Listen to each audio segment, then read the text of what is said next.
দুপুরের খাওয়া শেষ করে সবে মাত্র বৈঠকখানায় বসেছি, আর বসে থাকার সময় একটা বই নিয়ে সবে তাতে চোখ রেখেছি। দুপুর 2টো বাজে তখন কাটায় কাটায়। সেই সময় ফোনটা এলো। ফোনটা বেজেই চলেছিল ক্রমাগতভাবে। ভাবলাম যে উঠে গিয়ে একবার রিসিভারটা তুলে কথা বলি, কিন্তু ঠিক তখনই রান্নাঘর থেকে বেরিয়ে এলো রণজিৎ। তার মুখের ভাব এমনই যে দেখে শুনে মনে হলো এই সময় এই ফোনটা সে সত্যি প্রত্যাশা করেছিল। আমার দিকে না তাকিয়ে সে হনহন করে বাজতে থাকা ওই ফোনটার দিকে এগিয়ে গেল, আর ফোনটা ব্যস্ত সমস্ত হয়ে ধরে কথা বলতে শুরু করলো রণজিৎ। হ্যালো, গোয়েন্দা রণজিৎ কথা বলছি। ও সদানন্দবাবু, কেমন আছেন? অনেক দিন পর কথা হচ্ছে। কি? হে ভগবান! দাঁড়ান দাঁড়ান, আমি এক্ষুনি আপনার বাড়িতে পৌঁছে যাচ্ছি। আচ্ছা, কখন হলো এত কিছু? কি জানেন না? বেশ বেশ, আপনি এইভাবে বিচলিত হবেন না। আমি এই এক্ষুনি গিয়ে দেখছি ব্যাপারখানা। নিজেকে শক্ত করুন সদানন্দবাবু। যে দোষ করেছে তাকে প্রমাণ শুদ্ধ আমি ধরব। আচ্ছা আচ্ছা, বেশ বেশ বেশ। আমি ঠিক উল্টো দিকেই বৈঠকখানার ঘরে বসে প্রতিটি কথা শুনছিলাম। আমার কানে শুধু রণজিতের কথাগুলোই ভেসে আসছিল। ওইদিকে সদানন্দবাবু কী যে বলছেন তার বিন্দু বিসর্গ শুনতে পারছিলাম না। এইদিকে রণজিতের কথা বলার ভঙ্গিতে এইটুকু স্পষ্ট হয়ে গিয়েছিল যে নিশ্চয়ই কোনো খুন-টুনের কেস আছে। তাকে বেশ উত্তেজিত দেখাচ্ছিল, কেননা বুদ্ধি খাটাবার মতো কোনো কেস পেলে সে সর্বদা বদ্ধপরিকর হয়ে থাকে সেইগুলো তদন্ত করে খুঁটিয়ে খুঁটিয়ে বের করবার জন্য। রহস্যের জাল যেখানে বেশ জটিল হয়েছে সেইখানেই রণজিতের তীক্ষ্ণ ক্ষুরোধার বুদ্ধি কাজে লেগেছে সেই জাল কেটে রহস্যের কিনারা করতে। ফোনটা রাখার পর আমার কথাটা অক্ষরে অক্ষরে মিলে গেল। রণজিতের চোখ মুখ বেশ গম্ভীর। সে আমার দিকে তাকিয়ে এইবার বলে উঠল, বিজয়, একটা খুন হয়েছে বিডন স্ট্রিটে সদানন্দবাবুর বাড়িতে। ভদ্রলোক বেশ ভেঙে পড়েছে। তিনি এতটা মানসিকভাবে উত্তেজিত হয়ে পড়েছেন যে প্রথমেই আমাকে ফোন করলেন, করুণ মিনতি করলেন যে এই কেসটা হাতে নেওয়ার জন্য। তিনি এমন অকুল পাথারে পড়েছেন যে সত্যি তার কাছে যদি এমন সময় গিয়ে পৌঁছাতে না পারি তাহলে উনি নিজেই হয়তো একটা ভালো মন্দ ঘটিয়ে ফেলবেন। আর তুমি তো জানোই বিজয়, উনি প্রচণ্ডভাবে নিজের মান সম্মানকে অক্ষুণ্ণ রাখতে পছন্দ করেন। চলো, ওইখানে আমাদের এক্ষুনি যেতে হবে। আবার বিডন স্ট্রিট? বাবা, ওই জায়গাটা তো মনে হচ্ছে এবার খুনি থেকে শুরু করে অপরাধীদের ঘাঁটিতে রূপান্তরিত হবে। আচ্ছা, কী যেন নাম বললে তোমাকে যে সংবাদ দিল? বিডন স্ট্রিটে ওনার বাড়ি, আর ওই বাড়ির মালিক সদানন্দ মুখুজ্জে। তিনি বেশ ভীত হয়ে আছেন। আমাকে বললেন আমি যেন দ্রুত ওইখানে চলে আসি, আর সেই সাথেই উনি লোকাল থানাতেও খবরটা দিয়েছেন। খুব নিষ্ঠুর হত্যা করেছে খুনি, ওইটাই তদন্ত করতে হবে। একসাথে তোমাকে আবার পুলিশ দুজনকেই খবর দিল? এইটা আমার কিছুই বোধগম্য হলো না। পুলিশ এলে কি তোমাকে ওই কেসটা নিয়ে নাড়াঘাটা করতে দেবে? তারপর লোকাল থানার ওসি তো নিজেকেই সর্বেসর্বা মনে করে। রণজিৎ দেখলাম জামা পরতে শুরু করেছে। সে হরিকে বলে দিল খানিক পরেই সে আর আমি বেরিয়ে যাব। মাথার চুল আঁচড়াতে গিয়ে সে আমার প্রশ্নের জবাব দিয়ে বলল, দরকার নেই বোঝাবুঝির, আগে চলো দেখে আসি ব্যাপারখানা কি, তারপর বাকিটা ওইখানে গিয়েই ঠিক করা যাবে। খুনটা কিভাবে হয়েছে সেইটাই আগে দেখার প্রয়োজন। জানোই তো, এই লাইনে অনেক দিন হলো আছি, অনেক খুন দেখেছি। খুন করাটাও একটা নিখুঁত শিল্পের পর্যায়ে নিয়ে গিয়ে ফেলা যায়।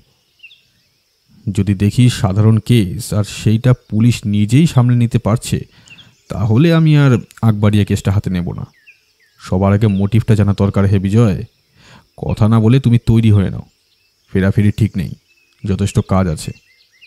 পুলিশের কাজ হলো প্রমাণ নিয়ে আসল খুনিকে শাস্তি দেওয়া, আর আমার কাজ হলো প্রমাণগুলো সংগ্রহ করা। ফলেই আমার ওইখানে যাওয়ার দরকারটা কতটা বুঝতেই পারছো। বেশ ঘুমের আমেজ এসেছিল, কিন্তু রণজিতের কথা শুনে আর সেটা হলো না। একটা পাঞ্জাবি গলিয়ে সিঁড়ি দিয়ে তরতর করে নেমে মেন সড়কে গিয়ে ট্রাম ধরলাম আর বিডন স্ট্রিটে চলতে শুরু করলাম। এই বিডন স্ট্রিটে আগেও বহু অপরাধমূলক কাজের সাক্ষী আমি আর রণজিৎ। মাস 2 আগে এইখানে একটি বাড়ি থেকে লক্ষ লক্ষ টাকার মাদকদ্রব্য উদ্ধার হয়েছে। তারপর আবার ওইখান থেকেই পাওয়া গিয়েছে কিছু বেআইনি অস্ত্র। যেগুলো অন্য জায়গা থেকে গুপ্তভাবে আনা হয়েছিল। সেই জিনিস উদ্ধার করতে কিন্তু কালঘাম ছুটে গিয়েছিল রণজিতের। সংঘাত পর্ব চলেছিল দুই পক্ষের মধ্যে। শেষবার যেই দিন আমরা ওই দুষ্কৃতীদের ডেরায় গিয়েছিলাম, তখন তো একজন নিজের বন্দুকের নলের মুখে রণজিৎকে খুন করার চেষ্টা করেছিল, কিন্তু রণজিৎ একটা পেঁচ দিয়ে ওই খুনিকে সরাসরি ধরাশায়ী করেছিল, যার দরুন ওই অপরাধীরা ধরা পড়েছিল। ট্রামের সিটে বসে একটা সিগারেট ধরিয়ে জানলার বাইরে তাকিয়ে এবার রণজিৎ বলে উঠল, যে বাড়িতে খুনটা হয়েছে সেই বাড়ির মালিকের সাথে আমার বেশ ভালোই আলাপ আছে। তিনি প্রথমে আমাকে ফোন করে জানালেন, কেননা যে বাড়িতে উনি থাকেন সেই বাড়িটা আসলে ওনার নয়। ওই বাড়িটা ওনার প্রথমে ভাড়া নেওয়া বাড়ি ছিল, কিন্তু গৃহস্বামী নিরুদ্দেশ হওয়ার পর সে নিজের দেশের বাড়ি থেকে পাত্তারি গুটিয়ে চলে আসেন। এই ঘটনাটা তাও প্রায় বছরখানেক কেটে গিয়েছে। হ্যাঁ, সদানন্দবাবুর ওই কেসটা আমার বেশ মনে আছে। তাকে বাড়ি থেকে তাড়ানোর জন্য গৃহস্বামী বারবার লুকিয়ে কুটিল খেলা খেলছিল। পরে তুমি নিজে গিয়ে ওই আসামিকে ধরে তার সাথে সংঘাত করে তাকে প্রমাণের সাথে পুলিশের হাতে তুলে দাও, বেশ মনে আছে। কিন্তু আমাকে একটা কথা বলবে, এতগুলো বছর পর আবার সে জেল থেকে ছাড়া পেয়ে যায়নি তো? এই ঘটনাটা তো প্রায় বছর 10 হয়ে গেল। সত্যি সে যদি জেল থেকে ছাড়া পেয়ে থাকে, তাহলে তো সে প্রতিশোধ নিতে আসবেই। আর খুন হয়েছে কে? সিগারেটে দুটো টান দিয়ে রণজিৎ বলে উঠল, খুন হয়েছে কে সেইটাই উনি বলতে পারেননি। উনি কথা বলার মতো অবস্থায় ছিলেন না। উনি অশ্রুসিক্ত কণ্ঠে শুধু ওইটুকুই বললেন, এইবার ট্রাম আমাদের পৌঁছে না দেওয়া পর্যন্ত কিছুই জানতে পারবো না। ট্রাম দ্রুত গতিতে চলতে শুরু করলো। শুধু তাই নয়, এও দেখলাম জানলার বাইরে একটা পুলিশের জিপ আমাদের ট্রামের সাথে পাল্লা দিয়ে এইবার এগিয়ে আসছে। রণজিৎ মৃদু হেসে বলে উঠল, ওই দেখো, থানা থেকে পুলিশের লোক আসছে, খবর পাওয়া মাত্র চলে এসছে। প্রায় 40 মিনিট পর আমরা পৌঁছে গেলাম আমাদের গন্তব্যে। ট্রাম থেকে নেমে আমাদের ওই বাড়িটা খুঁজে পেতে অসুবিধে হলো না। যেইখানে খুন হয়েছে সেইখানে দেখা গেল সমস্ত পাড়া প্রতিবেশীর লোক এসে জড়ো হয়েছে। আর শুধু কি তাই, বাড়ির আনাচে কানাচে পুলিশে পুলিশে ছয়লাভ। বাড়ির মূল প্রবেশপথটুকু জুড়ে অবধি দাঁড়িয়ে রয়েছে থানার কনস্টেবল, সতর্কভাবে পাহারা দিচ্ছে। পাশেই জিপ গাড়িটা দাঁড়িয়ে আছে। গাড়িতে কেউ নেই, শুধু চালক ব্যতীত। থানার লোক সর্বদাই জানে রণজিৎকে, ফলে সে আমাকে নিয়ে যখন এগিয়ে গেল, তখন থানার দারোগা আমাদের দেখে ভিতরে আসার অনুমতি দিলেন। বাড়িটা 3 তলা। 3 তলা বাড়ির গায়ে হলুদ রং, আর বাড়িটার একটা নাম আছে, প্রতিমা ভিলা। একপাশে কাঠ হয়ে দাঁড়িয়ে আছেন সদানন্দবাবু। তার চোখ মুখ বিবর্ণ প্রায়। তাকে যতটা চিনি, তিনি শান্তিপ্রিয় নির্বিবাদী মানুষ, বড় একটা কারোর সাথে পাশে থাকেন না। রণজিৎ থানার দারোগার উদ্দেশ্যে বলে উঠল, আপনারা কি কাজ শুরু করেছেন? না, এই তো এইমাত্র এসে পৌঁছেছি। দেখতেই তো পারছেন বাইরে প্রতিবেশীর কত ভিড়। যদি বাইরে লোক মোতায়েন না করতাম তাহলে তো তদন্তের খুবই অসুবিধা হতো। ওইদিকে গৃহস্বামী যিনি আছেন না, তাকে শুধিয়ে শুধিয়ে আমরা রীতিমতো বিরক্ত হয়ে উঠলাম, কিন্তু না, উত্তর কিছুই পাওয়া গেল না। যেখানে খুনটা হয়েছে সেই জায়গাটা কোথায়? আরে কোথায় আর, এখান থেকে ওপরে সিঁড়ি দিয়ে চলে যেতে হবে। কিন্তু ব্যাপার কি জানেন, খুন হয়েছে কিন্তু দরজাটা ভিতর থেকে বন্ধ, আর জানলাগুলো খোলা থাকলেও সেগুলো গার্ড দেওয়া। আসল কারণ ধরতেই পারছি না যে খুনি পালালো কোত্থেকে। খুনি যেই হোক না কেন, খুনি এই বাড়ির প্রতিটি আনাচে কানাচে বেশ ভালো করে চেনে। চলুন তো দেখি, আমি একবার ওই জায়গাটা দেখতে চাই যেখানে খুনটা হয়েছে। চট জলদি দেখে নিয়ে তারপর অন্যান্য জায়গাগুলো দেখতে হবে। এইবার দেখলাম দারোগা কিঞ্চিত বিরক্ত হলো। তিনি ভ্রুকুটি করে বললেন, আরে বলছেন কি রঞ্জিত বাবু, বাড়ির সব জায়গা আগে থেকেই খোঁজ হয়েছে, নতুন করে আবার আপনি কি করবেন? আমার মুখের কথা কি আপনার বিশ্বাস হচ্ছে না? হৃদ্যতার হাসি হেসে এইবার রণজিৎ বলল, সেই কথা বলছি না, আমিও এইখানে তদন্তের স্বার্থেই এসেছি, ফলে বুঝতেই পারছেন যে আমাকে একবার অন্তত বাড়িময় ঘুরে ঘুরে দেখতে হবে। আচ্ছা, আপাতত আমি ওপরের দিকে গিয়ে দেখি ব্যাপারখানা কি। আর বিলম্ব করলেন না দারোগাবাবু। আমরা তার সাথে সিঁড়ি বেয়ে তরতর করে উঠে পড়লাম দ্বিতীয় তলায়। সিঁড়ি দিয়ে সোজা লম্বা বারান্দা পেরিয়ে যেইখানে গিয়ে পৌঁছালাম, ওখানেই দেখতে পেলাম একটা ঘর। ভেতর থেকে দরজা বন্ধ। দারোগাবাবু নিচে একবার চেষ্টা করলেন, কিন্তু সেটা খুলল না। রণজিৎকে দেখলাম, সে কিন্তু নিচের দিকে তাকিয়ে আছে। রক্তের ধারা, টাটকা। ওই দিকে চোখ রেখেই সে বলল, দারোগাবাবু, দেরি করবেন না, ভেঙে ফেলুন দরজাটা। দরজাটা এবার বেশ কয়েকবার ধাক্কা দিয়ে ভেঙে ফেলল থানার কনস্টেবল। আর দরজাটা খুলে ফেলার পর আমরা সকলেই ভেতরে প্রবেশ করলাম। ঘরে ঢুকেই কিন্তু একটা অন্য চিত্র দেখলাম। বাইরে থেকে দেখে মনে হয়েছিল যে একজন স্ত্রীলোক হয়তো খুন হয়েছে, কিন্তু না, ঠিক তার পাশেই আরেকটা মৃতদেহ পড়ে আছে। দুটো দেহই স্ত্রীলোকের, কিন্তু প্রথমটির তুলনায় দ্বিতীয়টির বয়স নেহাত কম। রণজিতের মুখ থেকে বেরিয়ে এলো একটা দীর্ঘশ্বাস, আর সে বলে উঠল, ও মাই গড, এই যে দেখছি জোড়া খুন। রণজিৎ এইবার কাছে এগিয়ে এসে দেখতে লাগলো লাশ দুটো। দেখার মতো অবশ্য কিছুই নেই। একজন দেহাতি মেয়ে, গায়ের রং শ্যামবর্ণ, আর সেই সাথেই পরনে সাদা মাটা শাড়ি। আর ওই মেয়েটার পরনেও সাধারণ শাড়ি, শরীরে গয়নার লেশ মাত্র নেই। রণজিৎ দেহটা বেশ ভালো করে পরীক্ষা করে নিয়ে তারপর থানার দারোগাকে লাশ ময়নাতদন্তের জন্য পাঠাতে বলল।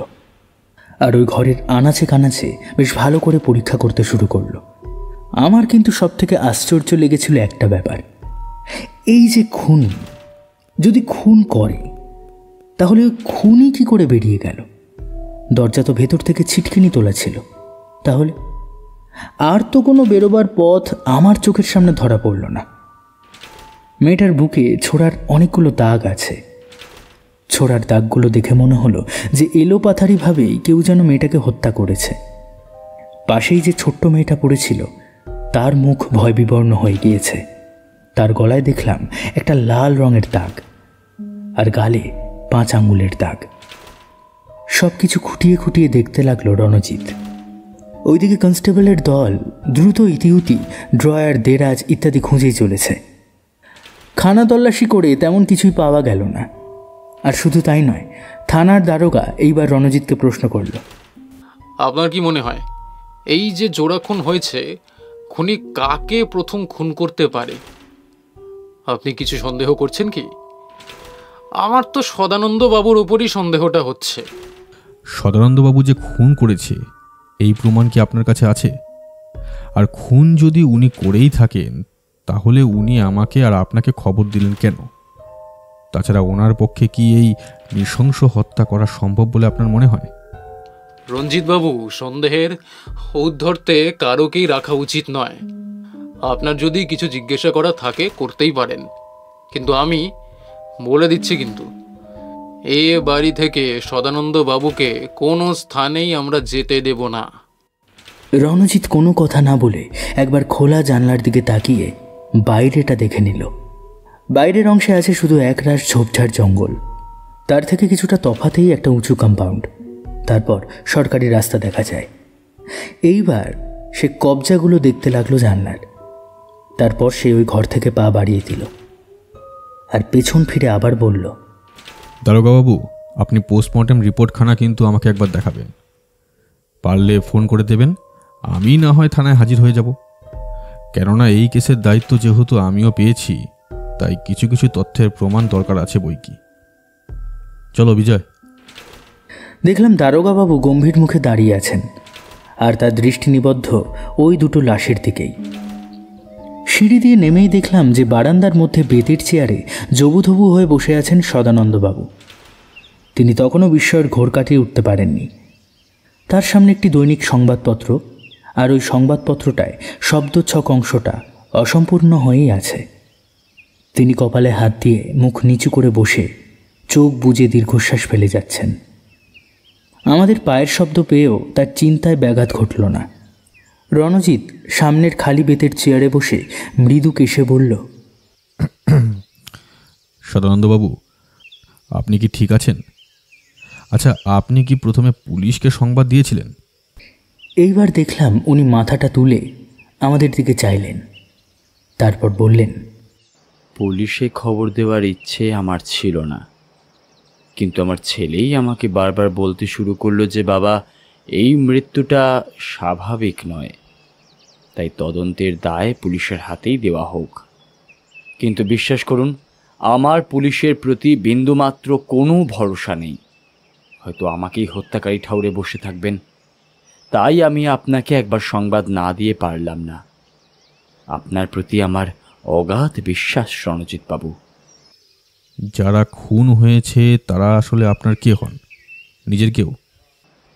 না না, ওই দুজন আমার আশ্রিতা ছিলেন মাত্র।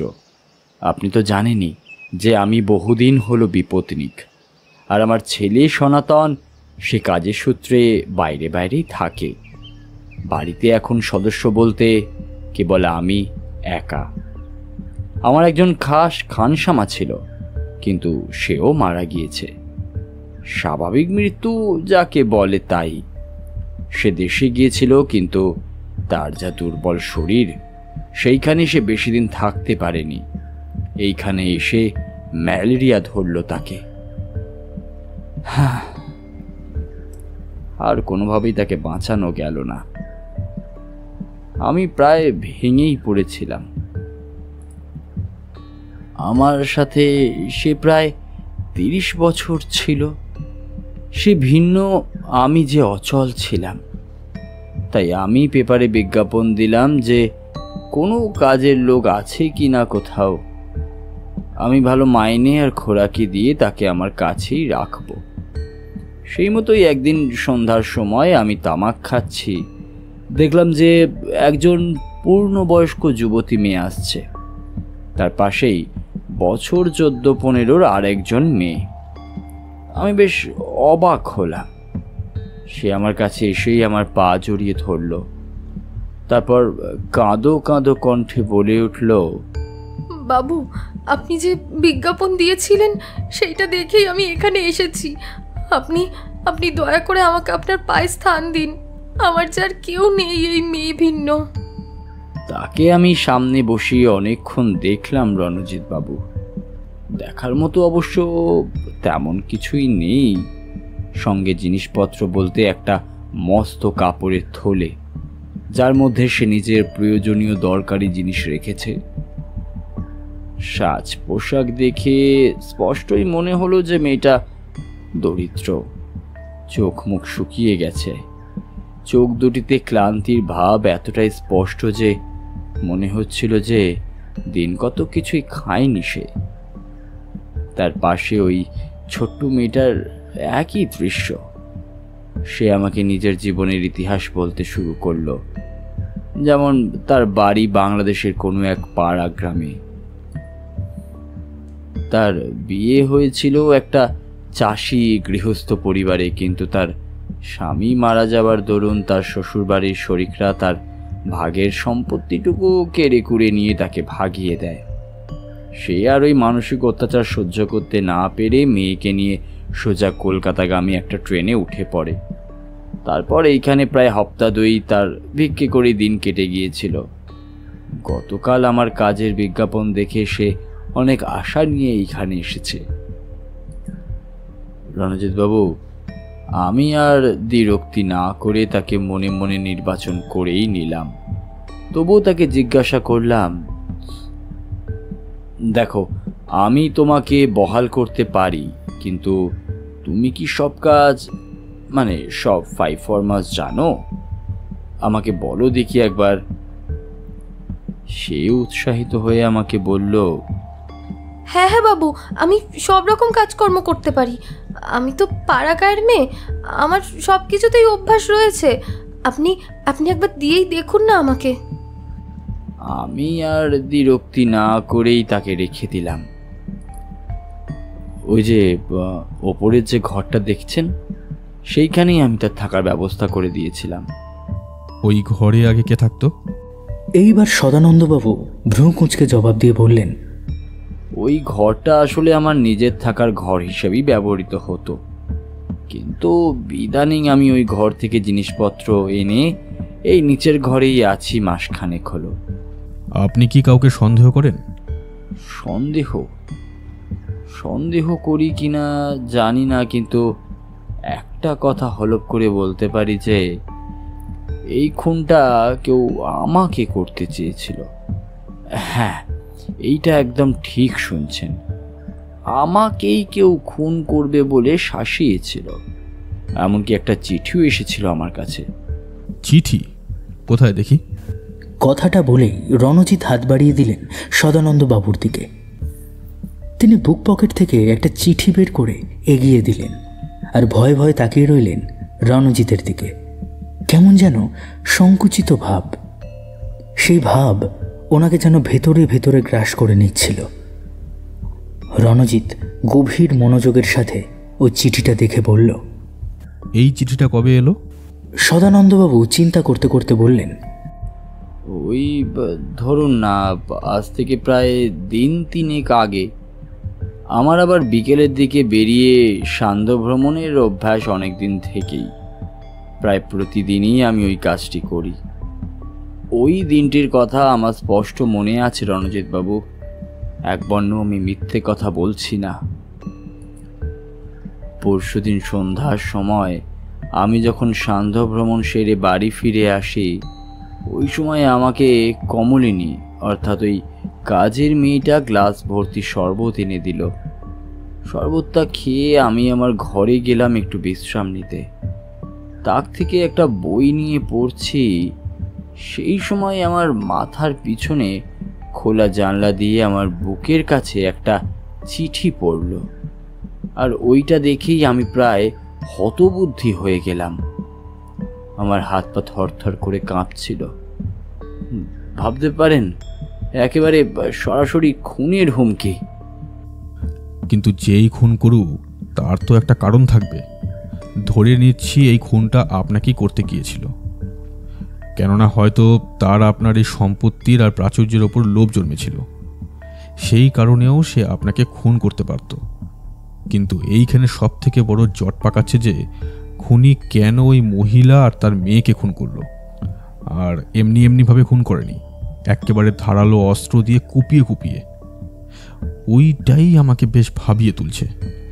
আমার কি হবে রণজিৎ বাবু? আমার যে খুব ভয় করছে। আমি যে এক মুহূর্ত ওই বাড়িতে নিজেকে নিরাপদ বলে মনে করছি না। আপনি বলে দিন এখন আমার ঠিক কি করণীয়? আপনি কিছুই ভাববেন না। জোড়া খুন হয়েছে যখন, তখন এত সহজে ওই খুনি চোখের সামনে এসে দাঁড়াবে না। কারণ সে জানে যে এখন তার ধরা পড়ার ভয় আছে। সে যদি এই সময় কাছে পিঠে লুকিয়ে থাকে তাহলে সে অবশ্যই ধরা পড়বে।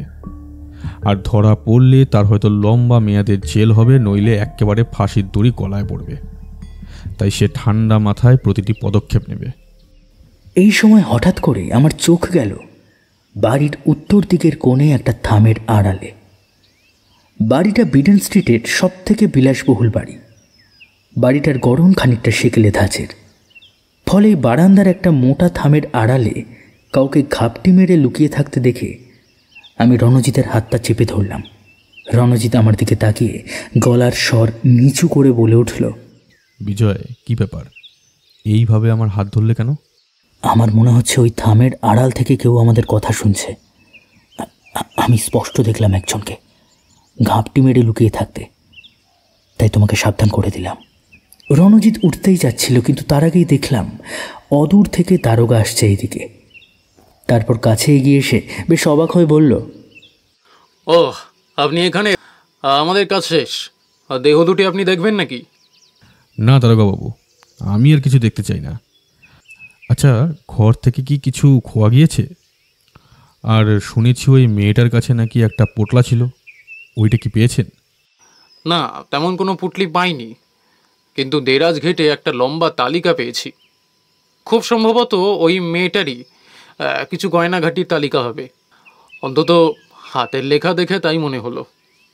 আমাকে একবার দেখাতে পারেন ওই তালিকাটি? দারোগা পকেট থেকে তালিকাটি বের করে রণজিতের দিকে বাড়িয়ে দিল। রণজিৎ সেটা দেখতে দেখতে বলল, আচ্ছা, এই তালিকায় যে যে গয়নার উল্লেখ আছে সেগুলো কি পেয়েছেন? না, মনে হয় খুনি সব কিছু নিয়েই পালিয়েছে। তবে হ্যাঁ, একটা কথা বলা হয়নি আপনাকে, ওই ঘরে একটা কলসি জল পাওয়া গিয়েছে। আমার মনে হয় খুনি প্রথমে ওদের অজ্ঞান করে তারপর খুন করেছে, আর খুন করার পর তার যাবতীয় জিনিসপত্র নিয়ে চম্পট পেরেছে। এখন সে যে কই গিয়ে লুকিয়ে আছে রঞ্জিতবাবু, সেইটাই দেখতে হবে। আর কোনো কথা না বলে দারোগাবাবু চলে গেলেন লাশ দুটি নিয়ে, আর এইদিকে বিষণ্ণ মনে বসে রইলেন সদানন্দবাবু। রণজিৎ প্রথমটা চুপ করে গিয়েছিল, তারপর জিজ্ঞাসা করল, আচ্ছা, আপনি আমাকে একটা কথা বলুন তো, এখন বাড়িতে কে কে আছে? কে আছে মানে? এই কদিন তো আমি আর ওই মেয়েটি ছিলাম। আমার যথেষ্ট সেবা যত্ন করেছিল ওই মেয়েটি। দরকার অদরকারে কখন কি লাগবে সে মুখ ফুটে বলার আগেই আমাকে দিয়ে যেত। আমার তো আবার হার্টের অসুখ আছে, সেই কথা তো আপনাকে আমি বলেইছিলাম। সে নিয়ম করে আমাকে ওষুধ দিত। সে থাকাকালীন আমার ছেলেটা এসেছিল আমাকে একবার দেখতে। আপনার ছেলে কি বিবাহিত? না, তার এখনো বিয়ে দিইনি। বললাম না, সে বাইরে থাকে নিজের কর্মসূত্রে। তার সাথে যোগাযোগ ছিল? হ্যাঁ, আমাদের মধ্যে নিয়মিত চিঠি লেখালেখি হতো। সে প্রায় আমার খোঁজ খবর নিত। চিঠিগুলো আছে যেগুলো তার তরফ থেকে এসেছে আপনার কাছে? হ্যাঁ, ওইগুলো আমি রেখে দিয়েছি যত্ন করি। কেন, দেখবেন নাকি? দেখালে ভালোই হয়। তাহলে আসুন আমার সাথে। আমি, সদানন্দবাবু আর রণজিৎ তিনজনে বারান্দা থেকে উঠে গিয়ে সোজা একটা ঘরের দিকে এগিয়ে চললাম। সদানন্দবাবু নিজের লাঠির হাতলটা ধরে ধীর পদক্ষেপে এগিয়ে চললেন, আর আমরা দুইজন মিলে তার পথ অনুসরণ করে চলতে শুরু করলাম। কিন্তু তার আগেই রণজিৎ আমাকে যেতে যেতেই বলল, তুমি সদানন্দবাবুর সাথে ওনার ঘরে যাও, আমি এক্ষুনি আসছি। রণজিৎকে চলে যেতে দেখে ওইদিকে আবার ভীষণ বিচলিত হয়ে পড়লেন সদানন্দবাবু। তিনি উত্তেজিতভাবে বলে উঠলেন, এ কি, উনি আবার কই চললেন? আমার যে এখনো কিছু কথা বলার বাকি ছিল। আমি তাকে শান্ত করে বললাম, আপনি চলুন, রণজিৎ এখনই চলে আসবে। আমরা ততক্ষণে ঘরের ভেতরে গিয়ে বসি। আর কথা না বাড়িয়ে আমি আর সদানন্দবাবু দুজনেই চলে গেলাম ওনার বর্তমান থাকার ঘরে। ঘরটা সুসজ্জিত, দামি সেগুন কাঠের আসবাবপত্রতে ঠাসা। বেশ কিছু বইপত্র ছড়িয়ে আছে ওনার আরাম কেদারার পাশের টেবিলে। উনি আমার দিকে তাকিয়ে মৃদু হেসে বললেন, আসলে বয়স হয়েছে তো, এখন এইগুলো পড়েই সময় অতিবাহিত করি। বিশাল বৈভব যা আছে সেগুলোতে আমার দিব্যি চলে যাবে বাকি জীবনটা। কথা বলার ফাঁকেই পায়ের শব্দ শুনতে পেলাম। আমরা ভাবলাম যে রণজিৎ আসছে। ঘাড় ঘুরিয়ে বলে উঠলাম, কে, রণজিৎ নাকি? কিন্তু সারা শব্দ পেলাম না, উল্টে জুতো জোড়ার শব্দটা মিলিয়ে গেল। আমার মনে অদ্ভুত একটা সন্দেহ হওয়ার দরুন আমি উঠে গিয়ে দরজার পাল্লা ধরে টানা বারান্দার দিকে এক দৃষ্টে চেয়ে রইলাম। দেখলাম দূর থেকে রণজিৎ হেলতে দুলতে আসছে। সে আমার একেবারে কাছে আসতেই আমি অবাক হয়ে তাকে জিজ্ঞাসা করলাম, এই রণজিৎ, তুমি খানিক আগে এখানে এসেছিলে? আমার কথা শুনে রণজিতের কপালে ভাঁজ পড়ল। সে কিছুটা বিস্ময়ের ভাব মিশিয়ে বলে উঠল, আমি এসেছিলাম? কই না তো। কেন, কি হয়েছে? আর তুমি যেই সময়ের কথা বলছো ওই সময় আমি গেটের কাছে দাঁড়িয়েছিলাম, একটা জরুরি কাজ ছিল বলে। তাহলে কে এলো? জানো রণজিৎ, আমার স্পষ্ট মনে হলো আমি কারো যেন জুতো জোড়ার শব্দ পেলাম। আমি ভেবেছিলাম তুমি এসেছো হয়তো। লোকটাকে দেখেছিলে বিজয়? না, অদ্ভুত ব্যাপার। মানে আমার দরজার কাছে পৌঁছতে বোধহয় কয়েকটা মুহূর্ত লেগেছিল, ব্যাস তার মধ্যে লোকটা কর্পূরের মতো উধাও হয়ে গেল। কি আশ্চর্য কাণ্ড! রণজিৎ একবার এদিকে ওদিকে তাকিয়ে নিল, তারপর বলল, আমার মনে হচ্ছে এইখানে কোনো একটা ঘর আছে যেখানে ওই সন্দেহভাজন ব্যক্তিটি ঢুকে বসে আছে। সে আমাদের কথা লুকিয়ে লুকিয়ে শুনছে নিশ্চয়ই। হয়তো এর পেছনে তার কোনো গুপ্ত কারণ আছে, যেটা হয়তো এই খুনের সাথে সরাসরিভাবে যুক্ত। তাহলে তাকে ডেকে জেরা করে পুলিশের হাতে তুলে দিলেই তো হয়। কাজটা মোটেই সহজ নয়, কেননা ওই সন্দেহভাজন ব্যক্তিটিকে ধরে তার বিরুদ্ধে যদি খুনের প্রমাণ করতে না পারি, তাহলে আদালতে সে গেলেও বিচারক তাকে প্রমাণের অভাবে বেকসুর খালাস করে দেবে। তাই যা দেখছো সেগুলো দেখে কেবলমাত্র ওভাবেই দেখতে থাকো। শুধু এটুকু মাথায় রাখতে হবে যে আমাদের এই বাড়িতে যা কথা বলার সেগুলো মেপে মেপে বলতে হবে। তুমি কোথায় গিয়েছিলে রণজিৎ? সে কথা পরে বলছি, এখন চলো সদানন্দবাবুর কাছে। উনি হয়তো আমাদের অপেক্ষায় হাঁ পিত্তেশ করে বসে আছেন। আমি আর রণজিৎ দুইজনে এবার গেলাম সদানন্দবাবুর ঘরের দিকে। গিয়ে দেখি টেবিলের ওপর একতারা কাগজ নিয়ে উনি বসে আছেন। আমরা ঢুকতেই তিনি বলে উঠলেন, আসুন আসুন রণজিৎবাবু। আরে আপনি কই চলে গিয়েছিলেন? কোথাও না, আসলে দরকার ছিল একটু, তাই আর কি। রণজিৎ ঘরে ঢুকে টেবিলের কাছে এসে খুব মন দিয়ে দেখতে লাগলো চিঠিগুলোতে সব কটা তারিখের দিকে সে তীক্ষ্ণ দৃষ্টি দিয়ে দেখে বেশ চমকে উঠল। প্রায় 7 দিন অন্তর অন্তর চিঠি দেখে নিয়ে সে বলল, সমরেশ মুখুজ্জি কি আপনার ছেলের নাম? আগে ঠিক ধরেছেন, সমরেশ আমার একমাত্র সন্তান। কর্মসূত্রে সে বাইরেই থাকে, ওখান থেকেই সে প্রতি সপ্তাহে আমাকে পত্র লিখত। কিন্তু আপনার ছেলের লেখা বেশিরভাগ পত্রতে টাকার উল্লেখ করেছে দেখতে পাচ্ছি। আপনার ছেলে কি শুধু টাকার জন্য আপনার কাছে পত্র লিখত? কিন্তু আপনি যে বললেন সে বাইরে থাকতো আর সেখানে কাজ করতো, তাহলে? জানি না, আমি তাকে মাসিক 1000 টাকা করে পাঠাতাম, কিন্তু তারপরেও সে আমাকে টাকা দিতে বলতো। সে যাতে এই বাড়ির প্রতি দায়বদ্ধ থাকে সেই জন্যে তাকে কোনোবার আমি বারণ করিনি। কী কারণে টাকা চাইতো সেটা তো দেখছি উল্লেখ করেনি। আচ্ছা, আপনার ছেলে সমরেশবাবুকে একবার ডাকা যাবে? আমি ওর সাথে কথা বলতে চাই, কিছু প্রশ্ন ছিল। বৃদ্ধ সদানন্দবাবু এইবার ম্লান মুখে বললেন, 2 দিন আগে আমার এখানে এসেছে, কিন্তু আশা ইস্তক সে সকাল 10টার সময় বাড়ির বাইরে বেরিয়ে যায় আর ফিরে অনেক রাত্রি করে। আপনি যদি সমরেশের ঘর দেখতে চান তাহলে ওর ঘর ওই সিঁড়ি দিয়ে ওপরেই আছে, সেইখানে গিয়ে দেখতে পারবেন একটা স্বস্তিক চিহ্ন দরজার গায়ে আঁকা আছে, ওইটাই সমরেশের ঘর। রণজিৎ আর আমি বেরিয়ে পড়লাম। সোজা বারান্দা পেরিয়ে সিঁড়ির মুখে গিয়ে দাঁড়িয়ে একবার আশপাশটা বেশ ভালো করে দেখে নিল রণজিৎ। তারপর সিঁড়ি দিয়ে উঠে পড়ল। আমিও তাকে অনুসরণ করলাম। সিঁড়ি দিয়ে উঠে আবার একটা টানা ঝুল বারান্দা শুরু হয়েছে। ওখানে পৌঁছে দূর থেকে লক্ষ্য করলাম একটা বন্ধ ঘর, যেটা ভেতর থেকে বন্ধ। সদানন্দবাবু আমাদের যেমন বলেছিলেন সেই রকমই একটা স্বস্তিক চিহ্ন আঁকা আছে দরজার গায়ে। রণজিৎ দ্রুত পায়ে ওই দরজার কাছে চলে গেল, গিয়ে দরজার কড়া ধরে নাড়তে শুরু করল। বেশ কিছুক্ষণ নাড়ার পর ভেতর থেকে দরজার ছিটকিনি খোলার শব্দ পেলাম। দরজাটা খুলে দিল একটা পূর্ণ যুবক। তার দেহের গড়ন পেটানো, গায়ের রং ফর্সা। আমাদের দেখে এসে একটু বিরক্ত কণ্ঠে বলল, কাকে যাই? এই সময়টা আমার ঘুমের সময়, কেন বিরক্ত করছেন?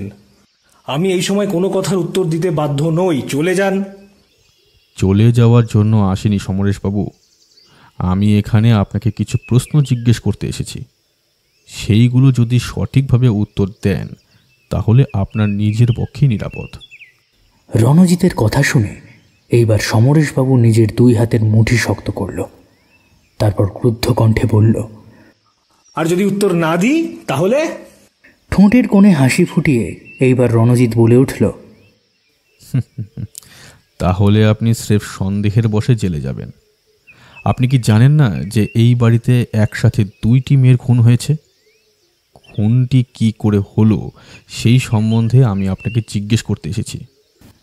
এইবার ওই লোকটা থতমত খেয়ে গেল। 2 পা পিছিয়ে আড়ষ্ট কণ্ঠে বলে উঠল, কি খুন? খুন সম্বন্ধে আমার কিছু জানা নেই। তবে হ্যাঁ, বাবা আমাকে পত্র লিখেছিলেন একবার আসার জন্য। তা খুন হওয়ার 2 দিন আগেই আমি পাত্তারি গুটিয়ে চলে এসেছি, আর আপনি আমাকেই সন্দেহ করছেন? দেখুন, আমার সন্দেহের ঊর্ধ্বেতে কেউ নেই। আর আপনি যদি আপনার ঘরটা দেখতে না দেন তাহলে আমাকে কিন্তু পুলিশের সাহায্য নিতে হবে। আপনি যে আমাদের কথা উকি মেরে শুনছিলেন সেইটা আমার মোটেই অজানা নেই। সাবধান করে দিচ্ছি। আরেকটা কথা, আপনি এই বাড়ি থেকে পালিয়ে যাওয়ার একদম চেষ্টা করবেন না। দরকার হলে আমি আবার আপনার কাছে আসব, মনে রাখবেন। ঠিক আছে, আমাকে যদি মিথ্যেভাবে ফাঁসানোর চেষ্টা করেন তাহলে আমি কিন্তু অবশ্যই উকিলের কাছে যাব। দেশে কি আইন আদালত নেই নাকি? দেখা যাক কি হয়। আরে আমি খামখা কারুর খুন করতে যাব কেন? আজও মুশকিল। সমরেশবাবু গজগজ করতে করতে দরজাটা দরাম করে বন্ধ করে দিলেন। আমরা আবার সিঁড়ি দিয়ে নেমে এলাম। সদানন্দবাবুকে আশ্বাস দিল রণজিৎ। দেখুন, আপনি এখন বাড়ি থেকে তেমন একটা বের হবেন না। যদি কোনোভাবে বিপদের আঁচ পান তাহলে আমাকে ফোন করে দেবেন একবার, আমি এসে পড়ব। আর আমাদের মধ্যে যা যা কথা হলো তার কিছুই আপনি আপনার ছেলের সাথে ভাগাভাগি করবেন না। আর একটু লক্ষ্য রাখবেন চারদিক। ঠিক আছে, বিকেল প্রায় হতেই চলল, এইবার আমাকে ফিরতে হবে। সদানন্দবাবু গেট অবধি আমাদের এগিয়ে দিলেন। তারপর আমাদের চলে যাওয়ার দিকে বেশ খানিকক্ষণ চেয়ে রইলেন। বিডেন স্ট্রিট থেকে আমাদের ট্রাম ধরে ফিরতে হবে যাওয়ার জন্য। ফুটপাতে দাঁড়িয়ে রণজিৎ একটা সিগারেট ধরালো আর আনমনে টানতে লাগলো। আমি অনেকক্ষণ ধরেই একটা কথা ভাবছিলাম, তাই আর থাকতে না পেরে জিজ্ঞাসা করে ফেললাম, আচ্ছা রণজিৎ, তুমি সমরেশবাবুর সাথে ওইভাবে কথা বলছিলে কেন? উনি কি এই খুনের সাথে জড়িত নাকি? আমার তো মনে হয় উনি মিথ্যে কথা বলছেন না। তুমি খামোখা ওনাকে ওইভাবে জেরা করলে। বিজয়, তোমার ভুল হচ্ছে। আমি অনুমান করছি খুনটা ওই সমরেশবাবুই করেছেন। আমার অনুমান হয়তো মিলে যেতেও পারে, কিন্তু একটা কথা, তুমি ওনার পরনের ওই পাজামার দিকে লক্ষ্য করেছো? কি বললে? ওনার পরনের পাজামা? কেন সেদিকে মানে কিছু দেখার মতো ছিল নাকি? একজন গোয়েন্দার জন্য সব কিছুই দরকার। আমি দেখেছিলাম ওনার ওই প্যান্টটা ধুলি ধূসরিত ছিল, আর পাজামাতে লেগেছিল মাটি। এমন কি কাজ করছিলেন উনি যার জন্য ওনার পরনের পাজামাতে মাটি লেগে থাকবে? আর হ্যাঁ, ওই বিজ্ঞাপন দেখে যে স্ত্রীলোকটি কাজের জন্য এসেছিল সেই বা কেন হঠাৎ করে খুন হলো? এইগুলোর কিছু উত্তর তোমার জানা আছে? বিজয়, প্রশ্ন অনেক আছে যেগুলো সুরাহা না করলে আসল খুনিকে ধরা যাবে না। তবে হ্যাঁ, আমার মনে হয় আমি এই খুনের একটা কারণ খুঁজে পেয়েছি। কারণ খুঁজে পেয়েছো? মানে কি কারণ হতে পারে রণজিৎ? সেইটা আমি এখনই বলতে পারবো না। আগে সব দিক গুছিয়ে নিই, দুয়ে দুয়ে চার করে নিই, তারপর আমি বলবো। এখন শুধু ময়না তদন্তের ওই রিপোর্টটা পাওয়া দরকার, তাহলেই আমার কাজ হয়ে যাবে। দুয়ে দুয়ে চার কিভাবে করতে হয় সেটাই রণজিৎ সান্যাল খুব ভালোভাবেই জানে, বুঝলে? রণজিৎকে বেশ গম্ভীর দেখলাম। তার চোখটায় ঝিলিক খেলে গিয়েছে। এমন দৃষ্টির সাথে আমার বেশ পরিচয় আছে। বুঝতে পারলাম সে নিশ্চয়ই কোনো সূত্র খুঁজে পেয়েছে।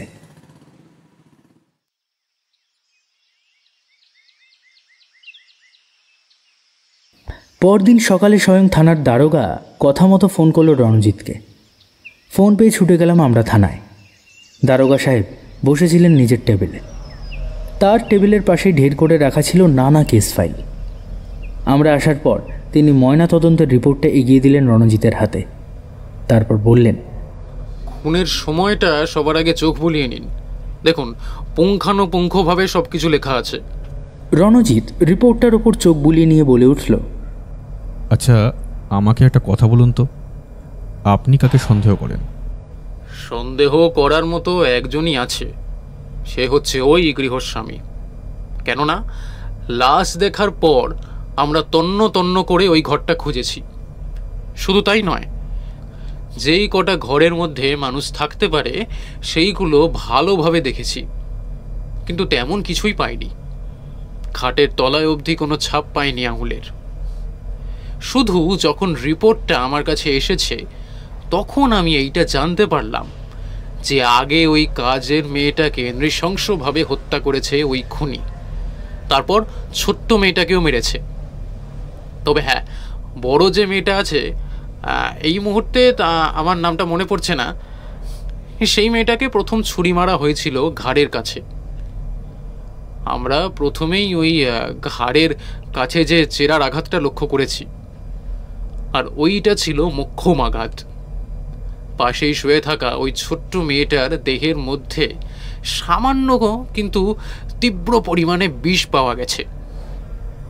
বিষটা কিভাবে শরীরে প্রবেশ করানো হলো সেটা জানতে পেরেছেন? না, কিন্তু মনে হয় একটা কিছু মুখে চেপে ধরেছিল। মৃত্যুর পর মেয়েটার চোখ মুখ কেমন যেন বিস্ফারিত ছিল।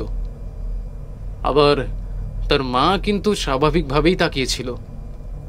কিন্তু ওই যে মোক্ষম আঘাতটা খুনির দ্বারা করা হলো, তাতে তো কোনো আর্তনাদ পায়নি সদানন্দবাবু। রণজিৎবাবু, আমার মনে হয় ঘুমের মধ্যেই হত্যা করেছে। ঠিক আছে, এই রিপোর্ট দেখে আমি যা বোঝার বুঝে নিয়েছি। আমি আজকেই খুনিকে ধরিয়ে দিতে পারবো বলে আমার মনে হয়। আমার আর কিছু প্রমাণ দরকার, তাহলেই হবে। আচ্ছা, ওই যে হারানো গয়নাগুলো পাওয়া গিয়েছে? না, সেগুলোর কোনো হদিশ পাইনি এখনো। তবে কিছু কিছু তালিকা করেছি। ফেরার সময় ওই গয়নাগুলোর ব্যাপারে আমি পাড়া প্রতিবেশীদের ঠিক জিজ্ঞাসা করেছিলাম। ওই মেয়েটা প্রতি শনিবার ওই গয়নাগুলো পরে ছাদে আসতো। আমার মনে হয় খুনটা ওই গয়নাগুলোর লোভেই করা হয়েছে। একদম ঠিক বলেছেন। আমার নিজেরও সেইটাই বারবার মনে হচ্ছে। আচ্ছা, আমি এখন চলি। রাত্রি 10টার দিকে দলবল নিয়ে আসবেন, কারণ আজকেই খুনি ধরা পড়বে। আমার মনে হয় আমি বুঝতে পেরেছি এই খুনটা কে করেছে, কিন্তু আমার আর একটু প্রমাণের আবশ্যক দরকার। থানার দারোগার চোখ কপালে উঠে গেল। তিনি এবার গালে হাত রেখে বলে উঠলেন, আচ্ছা, খুনি কে সেই সম্বন্ধে আপনি জানেন? আর কথা না বলে গটগট করে এবার চলে এলো রণজিৎ। আমিও তার সাথে তালে তাল মিলিয়ে পথ অনুসরণ করে চললাম। বাইরে এসে সে আমাকে হেসে বলল, বিজয়, আমার জীবনের সবচাইতে সহজ কেস হলো এইটা, বুঝলে? খুনি যে খুনটা এত সহজে অনেকগুলো সূত্র রেখে গিয়ে করবে, সেইটা প্রথমে আমি ভাবতেই পারিনি। বলছো কি? তোমার এই হেয়ালি মার্কা কথাগুলো বাদ দাও তো, আর আসল কথাটা বলো। এই তুমি কি করে জানলে যে খুনিকে? তুমি কি খুনিকে দেখেছ? না, খুনি কি আর বোকার মতো এসে আমার কাছে দাঁড়িয়ে বলবে যে একসাথে সে জোড়া খুন করেছে? তা নয়।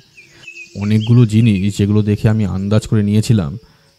দাঁড়াও 1 মিনিট। বলেই সে পাশেই একটা টেলিফোন বুথে গিয়ে কাকে যেন ফোন করলো। আমি বাইরে দাঁড়িয়ে থাকলেও সব কথা শুনতে পারছিলাম।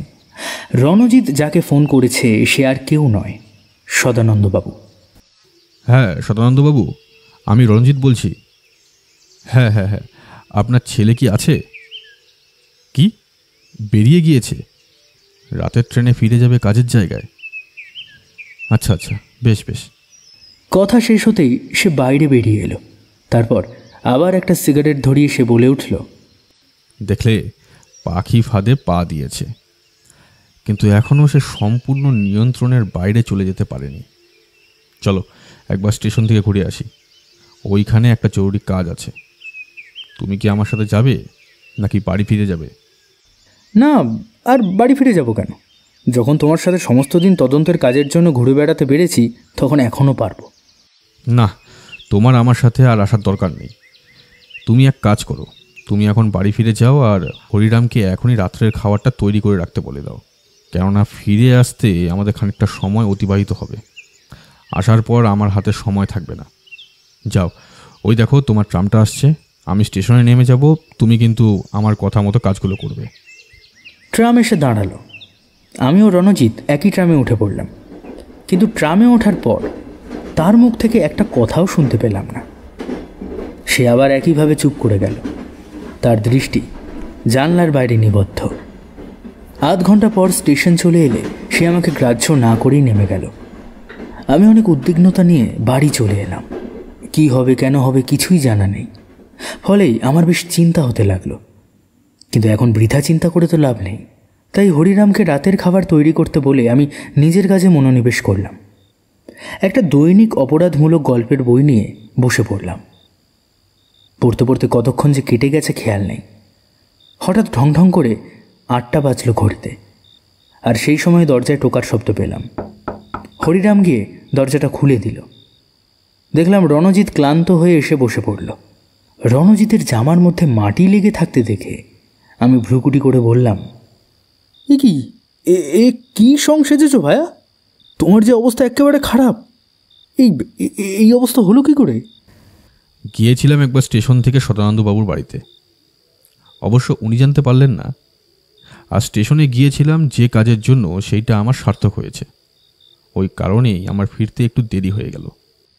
তুমি কিন্তু খুব কথা গোপন করছো রণজিৎ, এগুলো ঠিক নয় জানো তো। আরে বিজয়, কারণ ছাড়া আমি কোনো কিছুই করি না। তোমাকে বলছি না, কারণ একটা আছে বলেই এত তামঝাম করছি। দেওয়ালেরও কান আছে, তাই তো এগুলো করছি। আমি তীরে এসে তরি ডোবাতে চাই না। তুমি শুধু আমার কথা মেনে চলো, ব্যাস, তাহলেই কেল্লাফতে হবে। চুপটি করে শুধু দেখে যাও। এইবার ওই খুনি আমার হাতের নিয়ন্ত্রণে চলে এসেছে। এই বলে রণজিৎ ভেতরে শোয়ার ঘরে ঢুকে গেল। সেখানে যে আলমারিটা আছে তার থেকে বের করলে একটা বন্দুক। ওই বন্দুকটা সে কালে ভদ্রে ব্যবহার করে। সেটা বের করে এক এক করে প্রায় 6টা গুলি ভর্তি করল। আমি অবাক হয়ে তাকিয়ে আছি দেখে সে মৃদু হেসে বলল, ভাই, তোমার প্রশ্নের উত্তর একটাই যে সম্পূর্ণ নিরস্ত্র হয়ে যেতে নেই। আর আমার স্পষ্ট ধারণা এই যে খুনির কাছে আমার মতোই একটা আগ্নেয়াস্ত্র আছে। সে যদি ওইটা দিয়ে আমাকে প্রতিরোধ করার চেষ্টা করে কিংবা আইনকে ফাঁকি দিয়ে নিজে আত্মহত্যা করার চেষ্টা করে, তাহলেই আমার হাতের এই অস্ত্রটা গর্জন করে উঠবে, বুঝলে? চলো, সময় থাকতে থাকতে খেয়ে দিয়ে তৈরি হয়ে থাকি। আমি আর কোনো কথা না বলে চুপ করে তাকিয়ে রইলাম। ঠিক সেই সময় আমাদের হরিরাম এসে বলে গেল যে খাবার তৈরি। খাওয়া দাওয়া শেষ করে যখন বৈঠকখানার ঘরে বসেছি, তখন ঘড়ির কাঁটা প্রায় 9টার কাঁটা ছুঁয়ে ফেলেছে। বৈঠকখানার ঘরে শুধু ঘড়ির শব্দ, বাইরে তেমন গাড়ি ঘোড়ার শব্দ নেই। সেটা আমার বেশ অবাক লাগছিল। এদিকে আমার বন্ধুবর রণজিৎ পায়চারি করছে, আর ছাইদানিতে ছাইয়ের স্তূপ বাড়ছে। এইভাবে বহুক্ষণ অতিবাহিত হলো। তারপর শুনলাম একটা জিপ গাড়ির এগিয়ে আসার শব্দ। আমি কান খাড়া করে শুনেই জানলার দিকে চলে গেলাম। রণজিৎ, নিশ্চয়ই দারোগাবাবু এসেছে, চলো চলো নেমে যাই। দুই বন্ধু মিলে নিচে নেমে এলাম। রণজিৎ কবজিতে আটা ঘড়িটা দেখে বলল, একদম সঠিক সময় এসেছেন। 10:30টায় ট্রেন, কিন্তু তার থেকে 20 মিনিট আগে আমাদের পৌঁছতে হবে। আপনি জানেন তো কোন গাড়িটা ঠিক করে রেখেছে ওই আসামি? সে নিয়ে কিছু ভাববেন না। আমাদের কনস্টেবল সুখলাল, সে একেবারে পাকা ড্রাইভার। সে 20 মিনিট আগেই পৌঁছে দিতে পারবে, এটা আমার দৃঢ় বিশ্বাস। কেই সুখলাল, পারবি তো? হ্যাঁ বাবু, বহুত পারবো। আমরা দুজনেই গাড়িতে বসে পড়লাম। রাত তখন 10টা বাজে ঠিকই, কিন্তু কোনো কারণে ব্ল্যাকআউট থাকার দরুন পথঘাট কিছুই দেখা যাচ্ছিল না। সত্যি কথা বলতে গেলে অতি চমৎকারভাবে সুখলাল গাড়ি চালাচ্ছিল। আমরা দ্রুত গতিতে ট্রামে করে আসা আধ ঘন্টার পথটা পেরিয়ে চলে এলাম 10 মিনিটের মাথায়। গাড়িটা এবার গলির মুখে দাঁড় করিয়ে রণজিৎ ঠোঁটের ওপর আঙুল রেখে চুপ করে থাকার নির্দেশ দিল আর বলল, একদম সারা শব্দ না করে আপনি, আমি আর বিজয় তিনজনই বাড়ির পেছনেই যে ঝোপঝাড় মতো জায়গাটা আছে ওইখানে গা ঢাকা দিয়ে বসে থাকব। সামান্য কেউ পর্যন্ত শব্দ করবেন না, তাহলেই শিকার কিন্তু বুঝতে পেরে যাবে। ঝোপের ঝাড়ে যেইখানে আমরা লুকিয়েছিলাম সেইখানটা অন্ধকার। অবশ্য বাইরের থেকে এইখানে আসা লোকটিকে দেখতে পেলেও আমাদের কেউ দেখতে পাবে না। প্রতীক্ষার প্রহর গোনা শুরু হলো। দ্বিতীয় তলায় সমরেশবাবুর ঘর থেকে বৈদ্যুতিক আলোর রশ্মি আসছিল, কিন্তু এইবার আলোটা নিভে গেল। সিঁড়ি দিয়ে দেখলাম সে পা টিপে টিপে নেমে এলো। তার হাতে একটা কোদাল, ওটা নিয়ে সে দ্রুত এদিক পানে আসছিল। সে একই রকম পোশাক, খালি গা আর সেই পাজামা পরিহিত। থানার দারোগা এইবার আমাদের দুজনের দিকে ইঙ্গিতবহ দৃষ্টি মেলে চায়। তার শরীরটা রাগে থরথর করে কাঁপছিল, কিন্তু রণজিৎ তাকে থামিয়ে অপেক্ষা করতে বলল। মাটি কোপানোর শব্দ পেলাম। প্রায় আধ মাটি কোপাবার শব্দ হবার পর অতি ক্ষীণ হাসির শব্দ শুনতে পেলাম। যেমনটা একজন বিজয় ব্যক্তি হাসে, ঠিক তেমনই। এইবার রণজিৎ উঠে দাঁড়ালো আর মৃদু হেসে বলল, বাহ সমরেশবাবু, আপনাকে অনেক অনেক ধন্যবাদ। আপনি আমার কাজটা সহজ করে দিলেন। দিন, ওই গয়নার পুটলিটা আমাকে দিন। হঠাৎ করে রণজিতের গলা শুনে এবার সে চমকে উঠে গয়না শুদ্ধ পুটলিটা নিজের পেছনে লুকিয়ে রাখল। রণজিৎ তাকে বলল, ওই গয়নাগুলো ফিরিয়ে দিন। ওই গয়নাগুলোর ওপর আপনার কোনো অধিকার নেই সমরেশবাবু। আর এক পা এগুলোই কিন্তু খুব খারাপ হয়ে যাবে। না না, এই গয়নাগুলো আমি দেবো না। এইগুলো সবটাই আমার, সবটাই আমার। যদি ক্ষমতা থাকে তাহলে এইগুলো নিয়ে রাখান দেখি। আমি দেখলাম সমরেশবাবু নিজের পকেট থেকে একটা ছুরি বের করে ঝাঁপিয়ে পড়ল রণজিতের ওপর। রণজিতের হাতে ধরা ছিল একটা মোটা লোহার টর্চ। সে ওইটা দিয়ে ঘুরে মারল সমরেশবাবুর চোয়ালে। সমরেশবাবু ছিটকে গিয়ে পড়ল একটা গাছের গুড়ির কাছে। ওই একটা আঘাতই তাকে ধরাশায়ী করে দেওয়ার জন্য যথেষ্ট ছিল। ঝোপের আড়াল থেকে পুলিশ বেরিয়ে এসে সমরেশবাবুর হাতে হাতকড়া পরিয়ে দিয়ে বলল, ইউ আর আন্ডার অ্যারেস্ট। চলুন, আপনাকে খুন আর গহনা চুরির অপরাধে, একজন গোয়েন্দাকে আক্রমণ করার অপরাধে গ্রেফতার করা হচ্ছে। দারোগাবাবু দাঁড়ান, একবার এনাকে নিয়ে যাই সদানন্দবাবুর কাছে। তার গুণধর ছেলেকে দেখিয়ে নিয়ে আসি। রণজিৎ আমাকে সাথে নিয়ে চলল সদানন্দবাবুর কাছে। সদানন্দবাবু বসেছিলেন। আমাদের আসতে দেখে চশমাটা ঠিক করে নিয়ে বললেন, এই যে রণজিৎ বাবু, আপনি এইখানে? আর খোকাকে আপনি এইভাবে ধরে রেখেছেন কেন? কোন অধিকারে দারোগা বাবু? আপনার ছেলেই খুনি। সে খুন করেছে গয়নার লোভে আপনার ওই পরিচারিকাকে। এই খুনের পেছনে আসল কারণটা হলো গয়না। আপনার এইখানে যে কাজ করতে এসেছিল তার কাছে ছিল অনেক গয়না। সেইগুলো এখানে আসার পর আপনার ছেলে তা দেখতে পায়। খুন করার জন্য রাত্রের অন্ধকারে খাটের নিচে সে লুকিয়ে থাকে। দুইজন যখন ওই অন্ধকারের দরজা খুলে ঘুমাতে যাওয়ার জন্য দরজা খোলে, তখনও সে কিছুই করেনি, চুপ করে বসেছিল। তার হাতে ছিল একটা ছোরা। মেয়েটি যখন ঘুমিয়ে পড়েছে তখনই আপনার ছেলে ঘাড়ের কাছে ছুরিটা ঢুকিয়ে দেয়। আর ওই আঘাতেই মেয়েটা মৃদু যন্ত্রণার আর্তনাদ করে ওঠে, কিন্তু বেশি জোরে করতে পারেনি, কারণ তখনই তার মুখ শক্তভাবে চেপে ধরে শরীরের ইতি উতি বেশ কিছুবার ছুরি দিয়ে কুপিয়ে হত্যা করা হয়। পাশেই ওই পরিচারিকার ছোট্ট মেয়েটা শুয়েছিল। সে ওই ধস্তাধস্তির শব্দ শুনে পাশ ফিরে চিৎকার করতেই তাকে একটা তীব্র বিষে দেওয়া রুমাল নাকে চেপে ধরে আপনার এই গুণধর ছেলে। সে ওই ধস্তাধস্তির শব্দ শুনে পাশ ফিরে চিৎকার করতেই তাকে একটা তীব্র বিষে দেওয়া রুমাল নাকে চেপে ধরে আপনার এই গুণধর ছেলে। আর ওই সময় সিন্ধুকে যা যা গয়নাগাটি ছিল সেইগুলো নিয়ে চম্পট দেয়। কিন্তু কোত্থেকে সে বেরিয়ে এলো? সকালে তো দরজা ভেতর থেকে বন্ধই দেখেছিলেন সদানন্দবাবু। প্রশ্নটা করলাম আমি। শুনে আমাদের সকলকে নিয়ে ওপরে সেই ঘরে গেল রণজিৎ, যেখানে খুনটা হয়েছিল। দরজা খুলে নাক বরাবর সোজাসুজি যে জানলাটা আছে সেইখানে গিয়ে দেখালো আর বলল, এই হচ্ছে খুনির পালাবার পথ। বলেই গরাতটা ধরে মৃদু এদিক ওদিক করতেই জানলাটা খুলে গেল। আমরা সকলেই দেখলাম যে একটা সরু পাইপ নেমে গিয়েছে নিচের দিকে। একজন মানুষ খুব সহজেই ওই পাইপ বেয়ে নিচে নেমে যেতে পারে। রণজিৎ আবার বলল, এই পাইপ বেয়ে উনি নিচে নেমে গর্ত খুঁড়ে গয়নাগুলো লুকিয়ে রেখেছিলেন। আমার প্রথমেই সন্দেহ হয় যখন আমি ওনার সাথে দেখা করি। ওনার হাবভাব আর ওনার কথাবার্তা শুনেই আমার মনে হচ্ছিল যে কিছু একটা কারণ আছেই, যার দরুন উনি আমার মনে সন্দেহভাজন ব্যক্তি হলেন। তারপর যখন আজকেই উনি চলে যাচ্ছেন শুনলাম, তখন আমি পাকাপাকিভাবে ঠিক করেই নিই যে উনি ভিন্ন আর কেউ খুন করতেই পারে না। আসলে সমরেশবাবু কোনো কাজই করেন না। জালিয়াতির কারবারের সাথে তিনি যুক্ত হয়েছিলেন। যাই হোক, উনি যে খুনি সেটা প্রমাণিত হলো। আমার কাজ তাহলে এইখানেই শেষ। দারোগাবাবু, বাকিটা আপনি বুঝে নিন। কথাগুলো বলে রণজিতের সাথে আমি বেরিয়ে এলাম। দেখলাম রণজিতের মুখে তৃপ্তির হাসি বিরাজ করছে।